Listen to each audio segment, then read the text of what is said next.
there were reports that under the Trump administration, there were also several incursions by these balloons, supposedly. Yeah. But then other officials came out and said, no, there weren't. Trump said, I've never heard of this before, but then... I've never heard of it. Not during the Trump administration. From my perspective as the former leader of Homeland Security, we saw what they were doing with visas. We saw what they were doing with buying critical infrastructure and doing a variety of things. So yeah, so what keeps me up at night when I think about long-term threats to the homeland, long-term, it's certainly China and the CCP. There's no other border in the world that is treated like our southern border is treated. That you think that you can walk across the Russian border and 250,000 people can just walk across and be like, I'm here, I'd like to stay. Absolutely not. I have a fence around my house. Can people jump over the fence? Sure they can, right? But it's there for deterrence. It's there for me to protect people inside my house, the loved ones. There's a gate, there's a right way to come into my property. It's through, I got 2 gates. You come in through the gates, come in through the front door. We'll have a discussion on whether I want to let you in or not.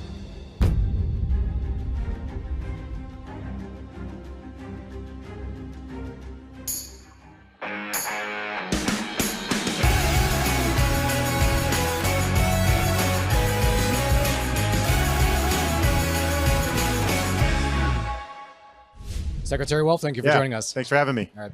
So let's start our discussion by maybe one of the biggest national security threats facing America right now. Yeah. The Chinese balloons. Well, I'm not sure it's the balloon, but it's certainly the Chinese. It's something that I talked about when I was at the Department of Homeland Security and continue to talk about, which I don't think a lot of Americans really appreciate, is the malign Chinese influence in the homeland today. It's not going to be here in 2 weeks or 2 months or 2 years. It's here today.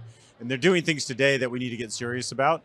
And so the spy balloon is just one area of that, very brazen, but they're brazen in other areas too.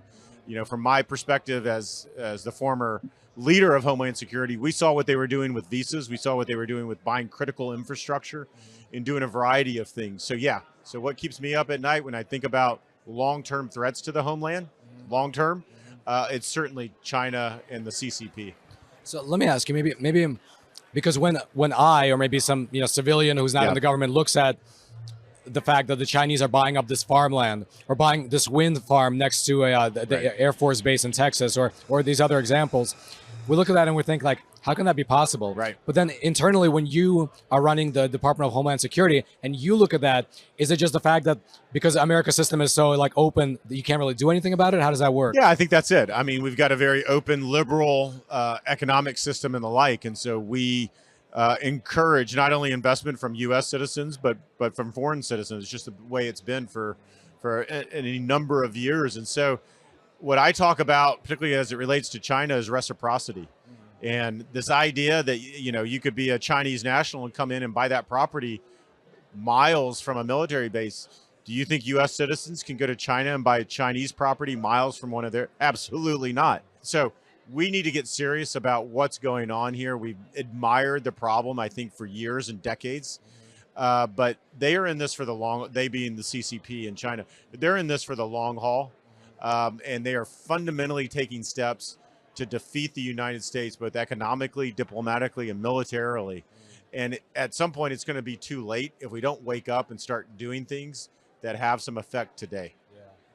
You mentioned visas as one of the ways that they're doing this. What did you mean by visas specifically? So student visas in particular, we see a lot of student coming over from China to study.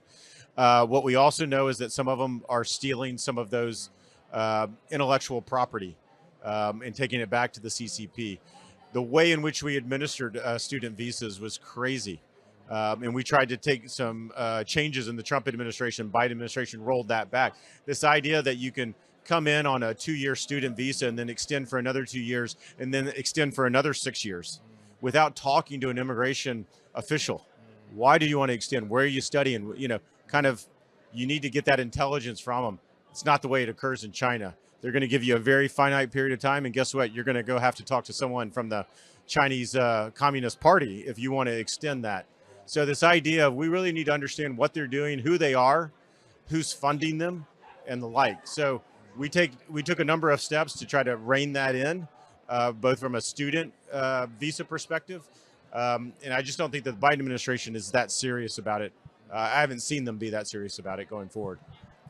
How, internally, I imagine even if the department is large, you don't have an unlimited amount of resources, and you have to worry about China, North Korea, Iran. So white domestic terrorism, right? Which is, I'd love to actually get your take on how big it is. But how do you allocate these resources? Because I mean, China, global superpower, very important. But then why isn't it more of a focus? Is it just because these other areas take up resources? Yeah. Well, so the resource allocation is as acting secretary, I got help by Congress. Congress is going to allocate resources to different parts of the department, like the Coast Guard, like Secret Service or Customs and Border Protection. So they get allocated.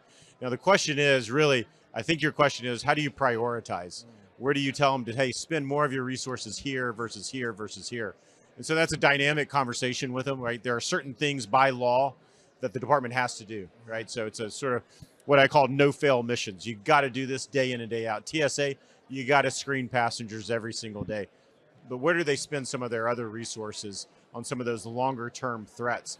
And so we would have conversations as a senior leadership across the department to say, based on the intelligence, based on what I'm hearing, where do we want to prioritize and focus our time and attention? And that changes, right? Because the threat and the intelligence changes as well. And so for me, though, as acting secretary, I got all the hard stuff. A lot of the stuff that the department does successfully every single day never came to my desk, right? That gets solved at a lower level. People take credit for it and everyone's, yay. The hard stuff came to my desk. The stuff that no one could solve. No one wanted to make the hard decision. No one wanted to tell China X or, ask the Secretary of State to do X. So that's, as an acting secretary, that's kind of what filled my day in and day out. Or here's the stuff we can't figure out. There's a lot of differing opinions. You have to make the decision. So circling back to the balloon issue. So there were reports that under the Trump administration, there were also several incursions by these balloons, supposedly. But then other officials came out and said, no, there weren't. Trump said, I've never heard of this before, but then I've never heard of it. Never heard of it. Not during the Trump administration. Obviously, I'm watching the news like everyone else now. And I received a lot of intelligence during the 4 years, certainly during the 14 months as acting secretary. I got the president's daily brief, what we call the PDB, which is what the president and the vice president gets every single morning by CIA. I received that as acting secretary. Never once was there any mention of any balloons coming over. So if it occurred, and I'm skeptical that it occurred, but if it did, it was never elevated to any decision maker such as myself. And I've heard others like Secretary Pompeo and Director Ratcliffe and others say they've never heard of it either. So this idea that it occurred, I can't talk to that. All I can say is it never was reported up, and had it been, we would have taken action. So let's change topics a bit to discuss the U.S. southern border, right? So the numbers are astronomical, right? I believe that the last year was the largest year on record, if I'm not mistaken, since records began to It was the largest year. 2021 was the largest year until 2022. Right, and every month seems to be a new record set month after month. And also there's these reports, and I believe it's related, of how many millions of dollars, for instance, we spend on cell phones to give to these individuals once they come over, so that we can keep track of them and give them their court dates. How do we solve this problem? Well, it's not an easy one to solve. It takes a lot of time and attention. The amount of damage that's been done over 2 years is going to be difficult to undo. The Biden administration is not serious about border security. I think it's very clear. I mean, you mentioned the number of NGOs, non-governmental organizations, that are receiving money from the Biden administration to try to represent migrants in court. It's crazy that American taxpayers, every migrant that's coming across, the American taxpayers are financing lawyers to help them stay in the country, even though they violated law.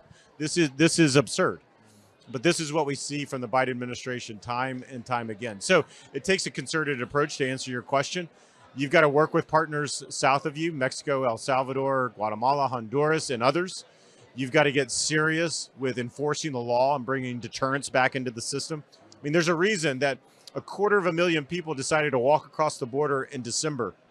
It's because there's no consequence to them doing it, right? There's a reason I don't speed, and probably you don't either, 100 miles down your neighborhood street, right? You could kill someone, but worse, or not worse, but equally as bad is if a police officer pulls you over, your license is probably suspended, makes it difficult for you to do your everyday, get to work and do other things. There's deterrence in that. I'm not doing a bad thing because bad things could happen to me. There's no deterrence for people breaking the law and coming over the border illegally. They simply get released into the country. So that's why you continue. It's a very basic premise. It's why you continue to see these numbers be astronomically high. There's no deterrence in the system. There's predictability if you're the cartels. If you're a cartel, you run a multinational corporation that depends on profit and depends on predictability. And the Biden administration is providing both of those in spades right now.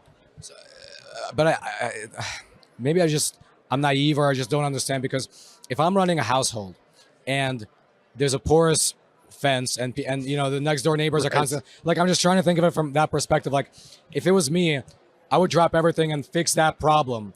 But like, when you're in that role and you're seeing this happen, what are the different factors that prevent you or somebody in your position or somebody at ICE or from actually fixing that problem? Well, so there's a number of limitations they have. Obviously, resources are one. Your budget, your ability to do certain things is impacted on the amount of resources that you have. But the direction comes from the top, and in this case, Secretary Mayorkas and others, of this is the priority. If you hand out a directive, as they did in week one or month one of the administration, that says enforcement is not a priority, ICE officers, you are not to remove anyone in these categories. Okay, well then that's what they're going to do. I mean, their law enforcement officers are going to follow the chain of command, so they're not going to do certain things. But you're absolutely right. Like, this idea of wanting to protect our borders, to want to have some sovereignty over, it's not a novel concept. Like, this has been around for ages and ages. There's no other border in the country, in the world, I should say, that is treated like our southern border is treated. That, do you think that you can walk across the Russian border and be like, 250,000 people can just walk across and be like, I'm here, I'd like to stay? Absolutely not. And no other country treats their border that way except for the United States. And it's going to come back to haunt us at some point. We don't know everyone who's coming into the country. So it's a national security issue. We need to get serious about it. And this idea of a wall being somehow, you know, I've heard it all be all sorts of things, racist and things of that nature. It's a very simple premise. You know, I have a fence around my house. Can people jump over the fence? Sure they can, right? But it's there for deterrence. It's there for me to protect people inside my house, the loved ones. There's a gate. There's a right way to come into my property. It's through, I got 2 gates. You can come in through the gates, come in through the front door. We'll have a discussion on whether I want to let you in or not. But this idea of somehow fences and walls and infrastructure are the wrong way to do this, or that somehow racist or in his, you know, it's crazy. This is the way that you protect citizens of your country. Secretary Wolf, thank you so much. Thank you. Appreciate it.